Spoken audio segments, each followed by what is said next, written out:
First question था A square plus B square plus C square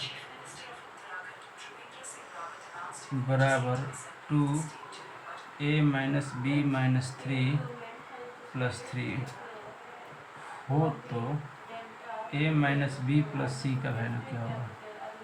इसको पहले हल करेंगे।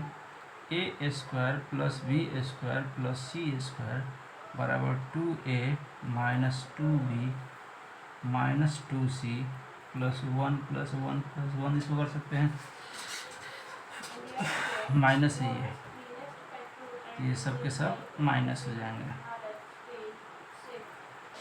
और इसको इस साइड लेंगे ए स्क्वायर, इसको ए के साथ कंपेयर करेंगे माइनस 2b माइनस 1 लेंगे तो प्लस ये एक सीरीज हो गया।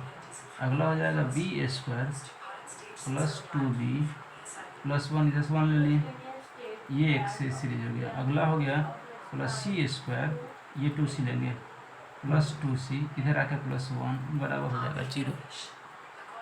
यहाँ देखिए एक फॉर्मूला आया A square minus 2ab plus B square, तो इसको लिख सकते हैं हम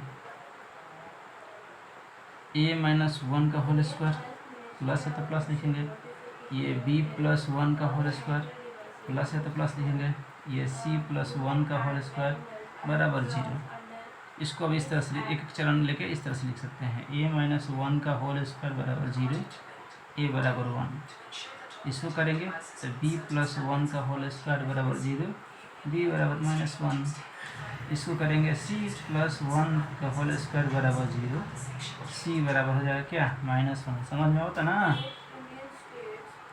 अब तीनों का माना बोल a के b के और c के फाइंड क्या करना था a minus B plus C. a का वैल्यू कितना 1, b का वैल्यू कितना माइनस 1 प्लस c का वैल्यू कितना हो जाएगा माइनस 1। ये हो जाएगा 1 प्लस 1 माइनस 1, 1 से 1 कटा, आंसर हमारा कितना ही 1। इसको समझ में नहीं आएगा व्हाट्सएप पे डालेगा या टेलीग्राम पे डालेगा, इसको देख लेंगे, ठीक है। अगला क्वेश्चन है कि कोई धनराशि यानी कि p बराबर p कह रहा है कि कोई धनराशि 10 वर्ष में दुगनी हो जाती है, यानी अमाउंट 2p हो जाता है। इसको ऐसे तो बनाना ये गाजर मूली का खेल है, इसको बनाने में कुछ ज़्यादा लफड़ा है नहीं, लेकिन पहले इसको सिस्टमेटिक समझेंगे और इसके बाद इसको बनाएंगे। यहाँ पे p बराबर p मान लिए, r बराबर हमको फाइंड करना है, t बराबर 10 ईयर दिया हुआ है और अमाउंट दिया है 2p, चूँकि दुगना हो जा रहा है तो यहाँ से हम SI निकाल सकते हैं। SI बराबर हो जाएगा a माइनस p, यानी कि 2p माइनस p बराबर p, यानी SI भी हमारा p, प्रिंसिपल भी p, अमाउंट हमारा 2p और समय हमारा कितना 10 बरस। फार्मूला होता है SI बराबर होता है p into R into T बटा में होता है क्या 100। SI के जगह पर p डालेंगे, p के जगह पर प्रिंसिपल चूँकि p है, r के जगह पे हम r छोड़ देंगे, t के जगह पे 10 डाल देंगे और यहाँ हो जाएगा 100। 0 से 0 कट गया, p से p कट गया, यानी लिख सकते हैं 1 बराबर r बटा में 10, r बराबर 10%। अगर इसको थ्योरेटिकली हल करेंगे, लंबा हल करना है, समझना है इसको, तो ये तरीका बहुत बढ़िया है। और नहीं तो पेपर में हल करना तो पेपर तो चुटकी से बनेगा, इसको कुछ करना नहीं है। एक फार्मूला आता है इसका r बराबर n माइनस 1 गुना में 100 बटा में t, मतलब t दिया है r फाइंड करना है तो t नीचे रहेगा। अगर t ही फाइंड करना है और r दिया हुआ है n माइनस 1 गुना में 100 बटा में r। अब क्वेश्चन पे डिपेंड करेगा क्या दिया हुआ है। t दिया है तो t को नीचे रखेंगे, r फाइंड करना होगा। अगर r दिया है t फाइंड करना है तो t बराबर लिख देंगे नीचे r। अब n बराबर हो जा रहा है कै गुनी 2 गुनी, तो यहाँ पे लिखेंगे r बराबर 2 माइनस 1 गुना में 100 बटा में t है आपका 10, यानी कि हो जाएगा 1 घटेगा तो गुना में 100 बटा में 10, ये हो जाएगा 10% आंसर। क्वेश्चन को ध्यान से पढ़ने से फिर कोई दिक्कत नहीं है। अगर ध्यान से नहीं पढ़ा जाता क्वेश्चन वही उल्टा पलटा तिरछा मेरा जाकर गलती से ही मार के आओगे सब। अगला देखो क्वेश्चन, अगला क्वेश्चन है 11,284 और एक है 7,655। कह रहा कि समान शेष बचना चाहिए और वो संख्या घटना चाहिए कितना, 3 अंकों की संख्या से। तो वो वेरी सिंपल, 11,284 में से 7 समान वाला में घटाते हैं हम लोग, इसको घटाएंगे तो आएगा 3269। अब इसका गुणनखंड करने जैसे ही जाएंगे हम तो ये 19 से कटेगा, यहाँ 191, यानी कि इसका गुणनखंड जो आया वो हमारा एक आया 19 और एक आया 191। क्वेश्चन कह रहा है 3 अंकों की संख्या चाहिए, 3 अंकों की संख्या 191। कभी कभी क्वेश्चन पूछता क्या है कि 3 अंकों की संख्या कौन सी है जो दोनों को विभाजित करेगी और समान शेष बचेगा। तो उन संख्याओं का जो होगा, अगर मान लो इसका जो पूछेगा तो 1 प्लस क्या करेंगे 9 + 1, 9 1 10, 10 1 क्या 11। यदि संख्या पूछेगा तो 191 और उनका जो पूछेगा तो क्या आएगा 11। चलते हैं अगला क्वेश्चन पे।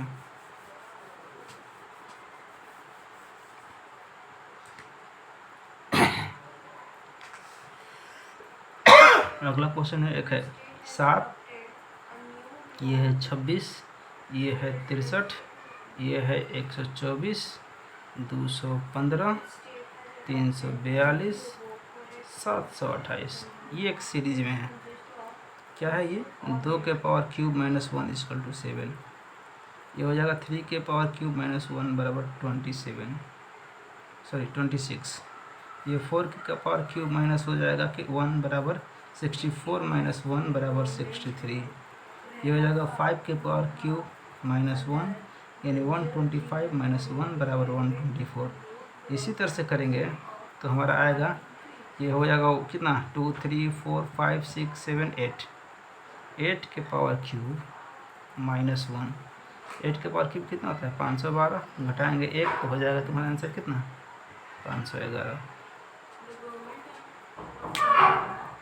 अगला क्वेश्चन चलते हैं।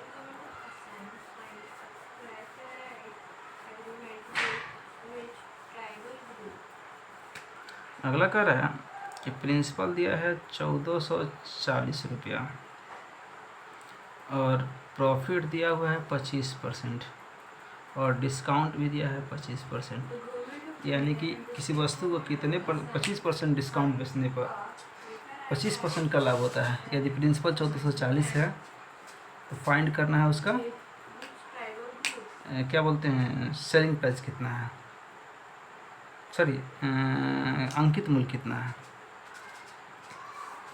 इसको दो तरह से बनाना, अगर बनाना एग्जाम में बनाना होता तो चुटकी में बन जाएगा, नहीं तो एक सिस्टम है। यहाँ पे सबसे पहला होता है अंकित मूल्य, इसके बाद होता है डिस्काउंट, इसके बाद होता है एसपी, इसके बाद होता है प्रॉफिट या लॉस और इसके बाद सीपी होता है।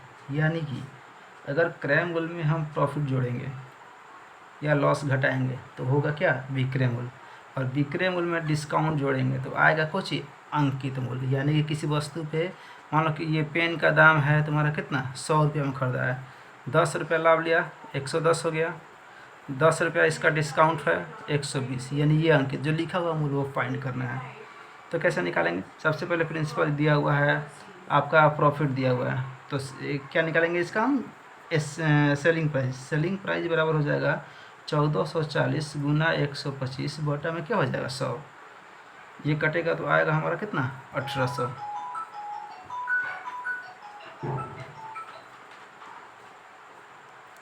अब अगला कह रहा है, अब अगला कह रहा है कि इसमें 25% का डिस्काउंट भी देना है। तो डिस्काउंट देने के लिए क्या करेंगे हम 1800 गुना में 25% डिस्काउंट देना है, यानी कि 100 रुपये का सामान था 25% डिस्काउंट दे दिए तो आया कितना 75। ये उसका विक्रय मूल्य हुआ, ये भी विक्रय मूल्य हुआ, विक्रय मूल्य भाई भाई होता है। तो लिखेंगे 75% बराबर 1800, 100% बराबर निकालेंगे तो 1800 गुना में 100 बटा में 75 आएगा हमारा कुछ 2400। ऐसे हम आसानी से अगर निकालने जाएंगे, एक लाइन में निकालना है तो कुछ नहीं करना है, यहाँ पे लिखना है 1440 गुना में कितना परसेंट का लाभ हो रहा है 125% का, चूँकि 25% का लाभ होता है 100 में जोड़ देंगे तो 125 हो जाएगा और डिस्काउंट हमारा कितना था, 100 में से 25 अगर घटाएंगे तो 75 डिस्काउंट हो जाएगा, बटा हम 75 काटेंगे, बस इतना ही बन जाएगा, यानी कि हमारा आंसर हो जाएगा कितना, 2400। अगला क्वेश्चन है, एक सप्ताह में प्रत्येक दिन 75 फूल चढ़ाया जाता है, यानी कि 7 से 75 से गुना करेंगे तो ये हो जाएगा 525। करेंगे ट्यूसडे को छोड़ के हर दिन 6, मतलब ट्यूसडे को छोड़ के यानी कि 6 दिन 72 फूल चढ़ाए जाते हैं, यानी कि 6 दिन में 72 गुने 6 बराबर हो जाएगा 400 कितना 32, यानी कि 7 दिन चढ़ता है 525, 7 दिन में चढ़ता है 525, 6 दिन में चढ़ता है 432, यानी एक दिन, यानी कि वो कौन सा दिन है, ट्यूसडे। ये हो जाएगा, घटा देंगे तो हो जाएगा क्या 93, यानी एक दिन जो बच रहा है वो ट्यूसडे है, उस दिन कितना फूल चढ़ा था 93। मंगलवार है ना, हनुमान जी का दिन है तो ज़्यादा चढ़वे करेगा। अगला क्वेश्चन देखते हैं।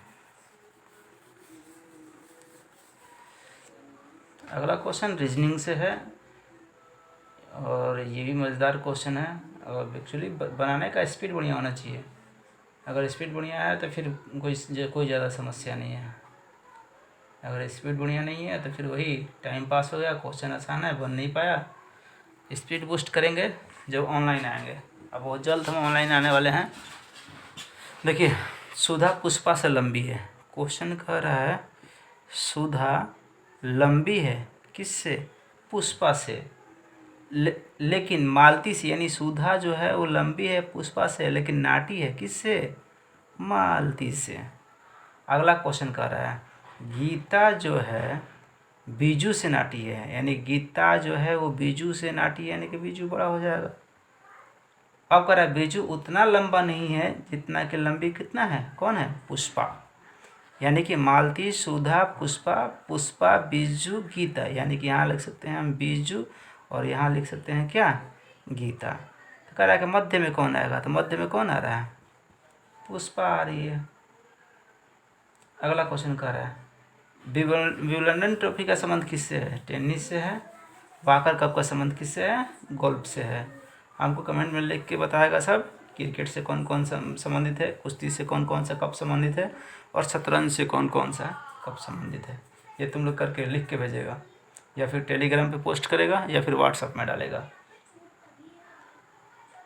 फिर से सुनो, क्रिकेट का कप, कुश्ती का कप, शतरंज का कप, इसको या तो यूट्यूब चैनल के कमेंट बॉक्स में लिखना है कौन कौन से कप संबंधित है, क्रिकेट से, कुश्ती से, शतरंज से, या फिर टेलीग्राम पे लिख के भेजना है, या फिर मेरे ऑन व्हाट्सएप पे लिख के भेजना है। ठीक है, सब पढ़े लिखे वाला लिख के भेजेगा, ना पढ़े लिखे वाला चुपचाप सुन के उधर से बैठ जाएगा। कर अगला क्वेश्चन, ये पश्चिम की ओर 5 किलोमीटर जाता है, ये तुम्हारा नॉर्थ, ये साउथ, ये ईस्ट और वेस्ट। रूल क्या बताया था हम क्लास में, ये left right left right left right left right. कह रहा है कि पश्चिम की तरफ जाता है, यानी कि इधर जाएगा 5 किलोमीटर जाएगा। इसके बाद कह रहा है अपने बाईं ओर मुड़कर, अपनी बाईं ओर मुड़कर कह रहा है कि 3 किलोमीटर चलता है, यानी इधर इसका बाईं हो गया, ये आपका 3 किलोमीटर चलेगा। इसके बाद वो अपने दाईं ओर मुड़ता है, यानी कि इधर मुड़ता है और कितना किलोमीटर चलता है, 9 किलोमीटर चलता है। और इसके बाद जाता है 3 किलोमीटर, यानी इसका नॉर्थ ईस्ट साइड हो जाएगा चूँकि सिचुएशन के अनुसार। तो यहाँ से ये चलता है कितना, 3 किलोमीटर, यानी इसके पैरेलल 3 किलोमीटर। अब कह रहा है कि वस्तु अब खड़ा कहाँ है, यहाँ पे, तो पूर्व में यहाँ खड़ा था।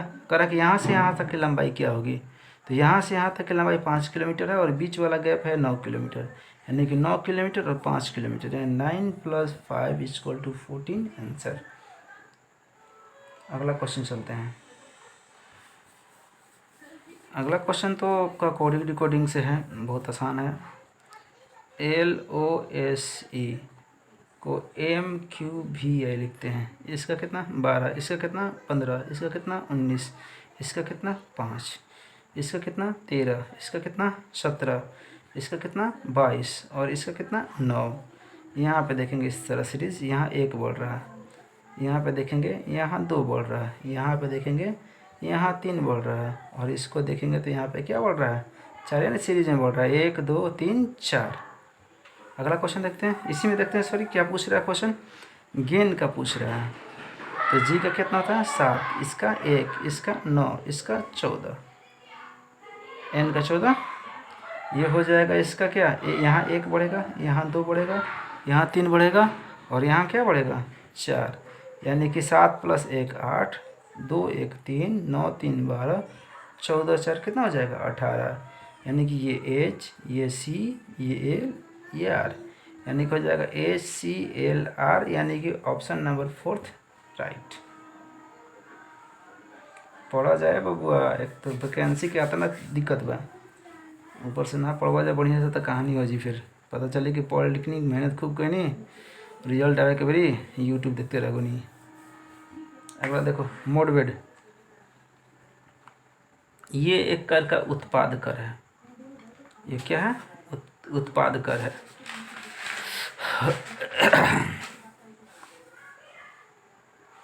ठीक है, इसका मतलब होता है, फुल फॉर्म होता है मॉडिफाइड वैल्यू एडेड टैक्स। ये कब लगा था, कब चालू हुआ था, इसका फॉर्मेशन जो हुआ था 1986 1 मार्च को, यानी कि 1 मार्च 1986 को इसका फॉर्मेशन हुआ था। ये क्या है, केंद्रीय सेंट्रल टैक्स है, ये सेंट्रल उत्पाद टैक्स है ये। ठीक है, और इसका यूज़ क्या है कि जो आपका, जैसे मान लीजिए आपका दोहरा, यानी कि इस कर का उद्देश्य है कि दोहरे कर से, यानी कि सेकंड टैक्स से ये बचाता है।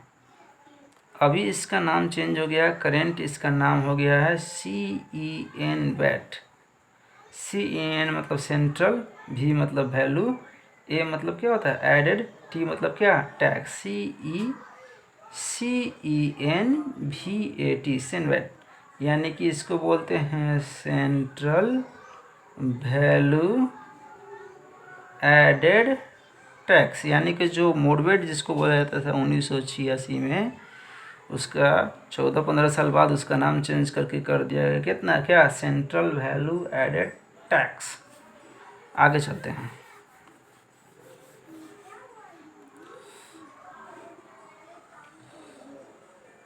अगला क्वेश्चन है राष्ट्रीय महिला दिवस कब मनाया जाता है, अंतर्राष्ट्रीय महिला दिवस कब मनाया जाता है। 4 ऑप्शन है, एक है 4 मार्च, एक है 8 मार्च, एक है 5 जून, और एक है 8 जून। ऑप्शन भी देने वाला कमाल का ऑप्शन देता है, चूँकि मार्च दिया है, सबको पता है कि महिला दिवस मार्च को मनाया जाता है, तो कंफ्यूज करने के लिए 4 मार्च दे दिया गया है। इसको समझते हैं, इसको बोलते हैं NSD, नेशनल सिक्योरिटी डे, मतलब 4 मार्च को बनाया जाता है नेशनल सिक्योरिटी डे। 8 मार्च को बनाया जाता है इंटरनेशनल वीमेंस डे, 8 मार्च को इंटरनेशनल वीमेंस डे, और 5 जून को तो सबको पता है, हाईलाइटेड क्वेश्चन है, वर्ल्ड इन्वायरमेंट डे, और 8 जून को क्या है समुद्र दिवस वर्ल्ड ओशियन डे। फिर से याद कर लेते हैं, 4 मार्च को नेशनल सिक्योरिटी डे, 8 मार्च को इंटरनेशनल वीमेंस डे, 5 जून को हो जाएगा वर्ल्ड इन्वायरमेंट डे, 8 जून को हो जाएगा, क्या हो जाएगा 8 जून को वर्ल्ड ओशियन डे। अगला क्वेश्चन आता है हरित क्रांति, ये भी बहुत चर्चित क्वेश्चन है। हरित क्रांति को देखते हैं, ये तो सबसे पहले आया था कहाँ, मैक्सिको में। मैक्सिको का कौन था, एन बोरलॉग था, यानी कि सबसे पहले आया था कहाँ मैक्सिको में। मैक्सिको का कौन था, एन बोरलॉग था। एन बोरलॉग को हरित क्रांति का क्या बोलते हैं, जनक बोलते हैं। और इंडिया में बात करेंगे, वो मैक्सिको में तो 1910-12 के आसपास ही आ गया था। इंडिया में बात करेंगे तो ये इंडिया में आया था 1966-1967, और यहाँ के इंडिया के हरित क्रांति का जनक किसको बोलते हैं, M.A. स्वामीनाथन को बोलते हैं।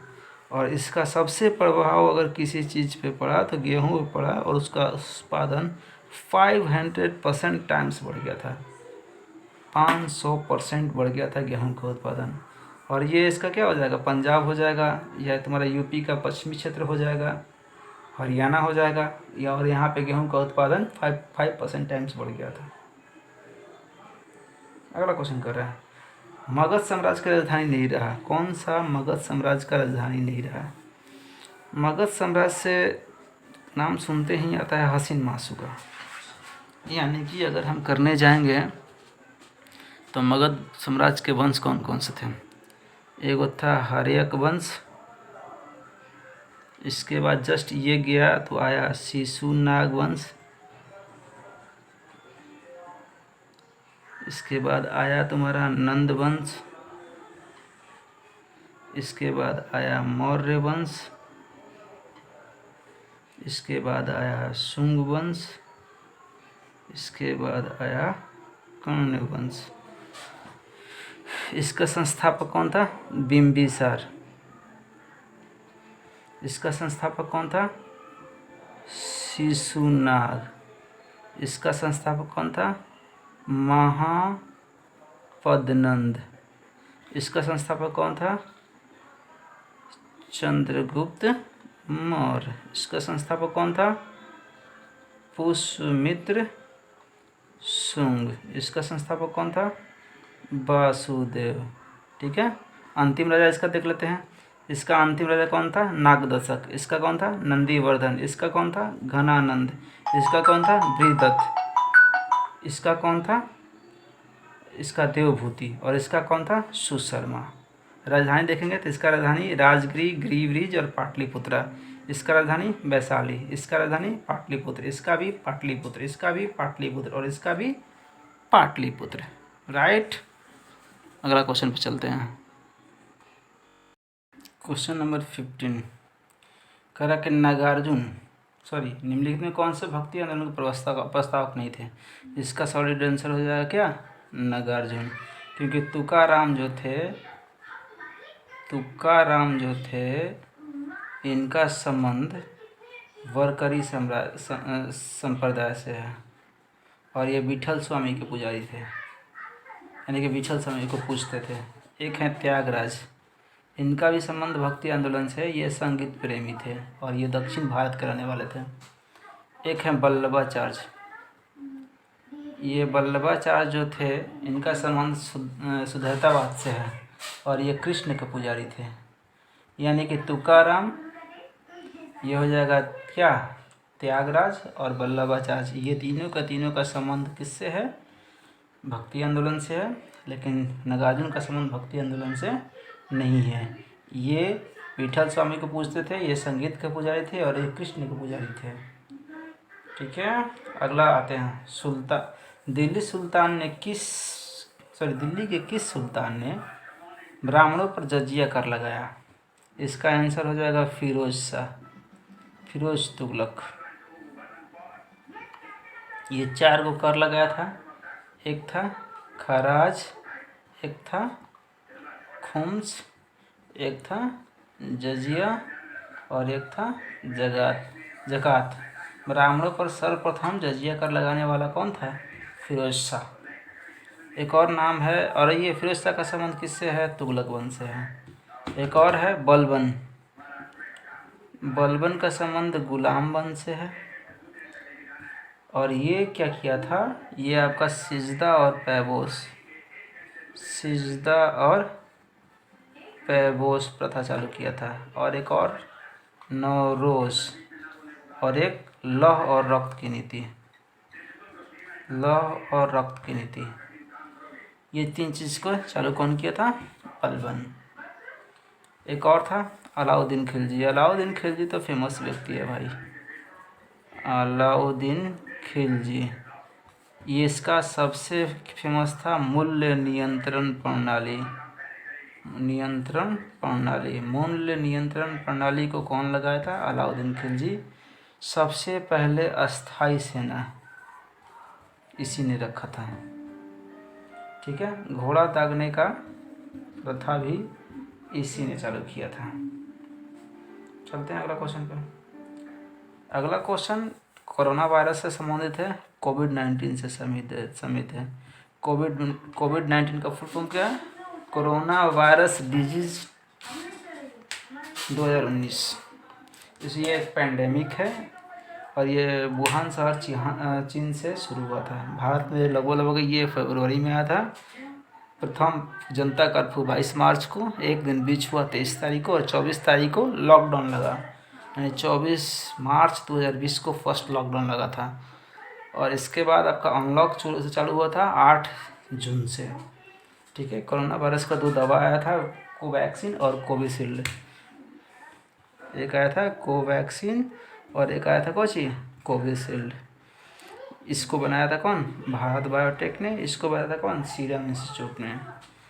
ठीक है।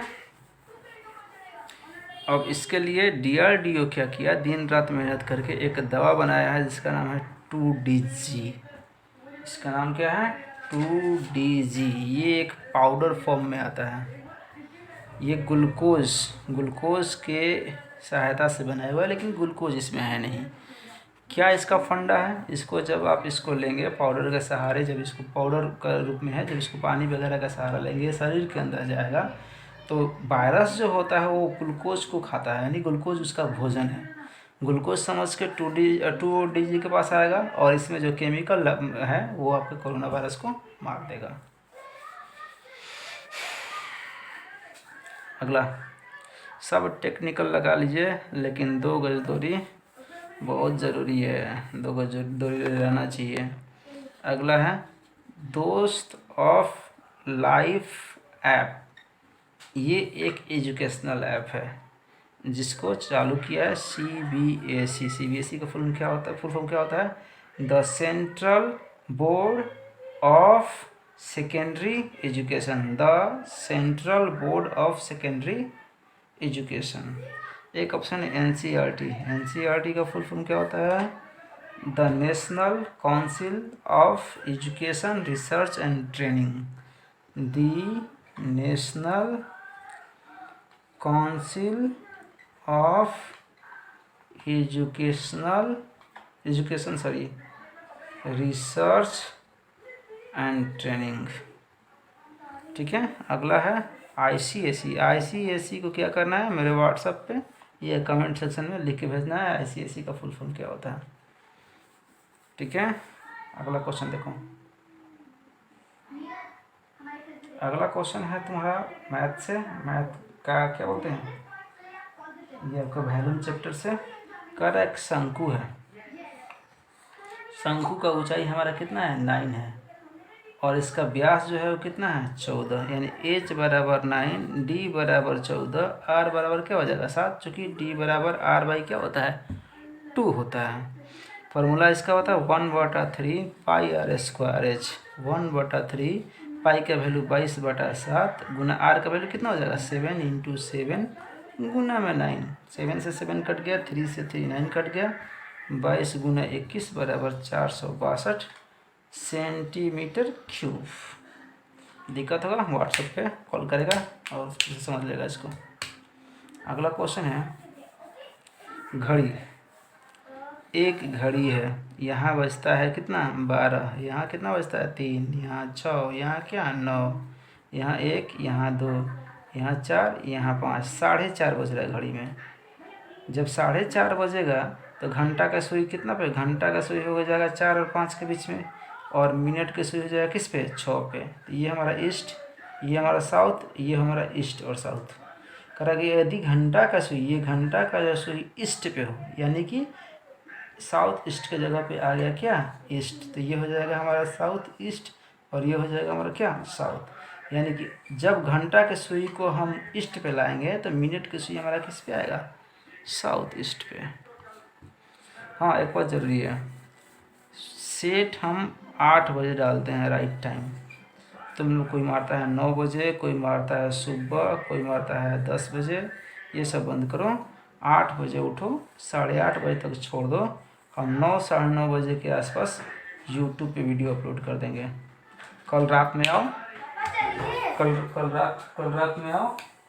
कल कंपाउंड इंटरेस्ट का चैप्टर है और कंपाउंड इंटरेस्ट हम क्या करेंगे? उसको बनाएंगे, उसको हल करेंगे। लाइव आएंगे कल। भाई लोग ब्लैक बोर्ड का जुगाड़ हो गया है, वाइट बोर्ड का, कल लाइव आएंगे और लाइव ही पढ़ना है, ठीक है। Good night. जो भी प्रॉब्लम होगा लेके आएगा सब कल।